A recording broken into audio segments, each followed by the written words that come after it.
दिल्ली की मंत्री आतिशी का बीजेपी पर बड़ा हमला, कहा बीजेपी कितना भी जोर लगा ले दिल्ली में केजरीवाल को नहीं हरा सकती है। आतिशी का बड़ा आरोप, कहा केजरीवाल सरकार के खिलाफ रचा जा रहा है बड़ा षड्यंत्र, दिल्ली में लगाना चाहते हैं राष्ट्रपति शासन।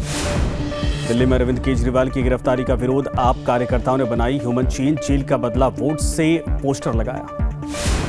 जम्मू कश्मीर के उधमपुर से पीएम मोदी की हुंकार, कहा हमने गिराई घाटी से अनुच्छेद 370 की दीवार, परिवारवादियों ने सत्ता के लिए जम्मू कश्मीर को पहुंचाया नुकसान।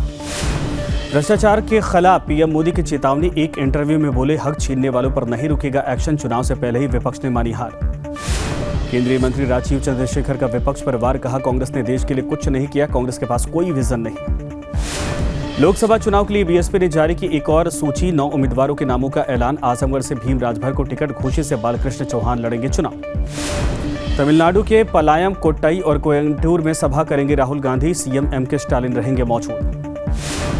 पश्चिम बंगाल के अलीपुरद्वार और जलपाईगुड़ी में प्रचार करेंगे ममता बनर्जी, टीएमसी प्रत्याशियों के समर्थन में वोटों की अपील करेंगे।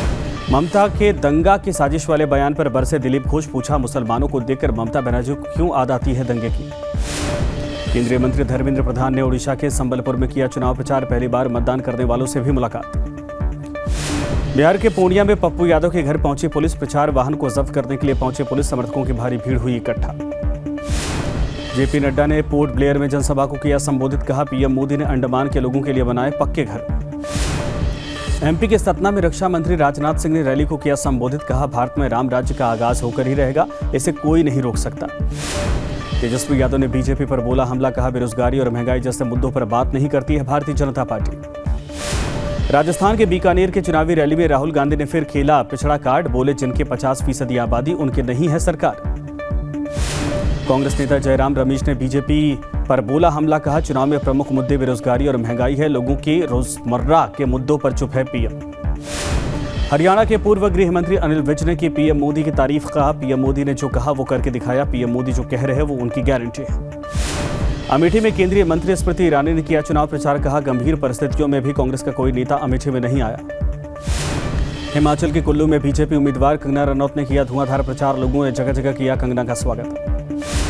केंद्रीय मंत्री अनुराग ठाकुर का बयान, कहा देश की जनता को पीएम मोदी पर है भरोसा, उन्होंने जीवन का हर क्षण देश के विकास के लिए लगाया है। चुनाव के बीच टीपू सुल्तान पर सियासत गरमाई, वायनाड से बीजेपी प्रत्याशी के सुरेंद्रन बोले टीपू सुल्तान ने किया था हिंदुओं का नरसंहार। तमिलनाडु में वीरप्पन की बेटी विद्या रानी चुनावी मैदान में समर्थकों के साथ जोरों शोरों से प्रचार में जुटी। प्रयागराज की बुलेट रानी राज्य लक्ष्मी का सामने आया वीडियो, पीएम मोदी का कर रही है प्रचार, बुलेट से घर घर जाकर बीजेपी के लिए वोटों की अपील कर रहे हैं। काशी विश्वनाथ मंदिर में प्रशासन की अनोखी पहल, मंदिर में पुजारी के वेश में पुलिसकर्मी तैनात, श्रद्धालुओं को सुविधाजनक दर्शन करवाने के लिए की गई है तैनाती। चैत्र नवरात्रि के चौथे दिन ज्ञानवापी में महिला वादियों ने श्रृंगार गौरी की पूजा अर्चना की, निकाली गई शोभा यात्रा, दूसरे भक्त भी रहे मौजूद। झारखंड के रांची में सरहुल के मौके पर निकाली गई भव्य शोभा यात्रा में हजारों की संख्या में लोग शामिल हुए। जयपुर में निकाली गई गणगौर माता की शाही सवारी, भारी संख्या में देखने के लिए जुटे विदेशी मेहमान। जम्मू कश्मीर के पुंछ में मनाया गया 325वां खालसा पंथ स्थापना दिवस, श्रद्धालुओं ने किया नगर कीर्तन का आयोजन। चैत्र नवरात्रि का चौथा दिन दिल्ली के छतरपुर मंदिर में जुटे श्रद्धालु मां दुर्गा की पूजा अर्चना की।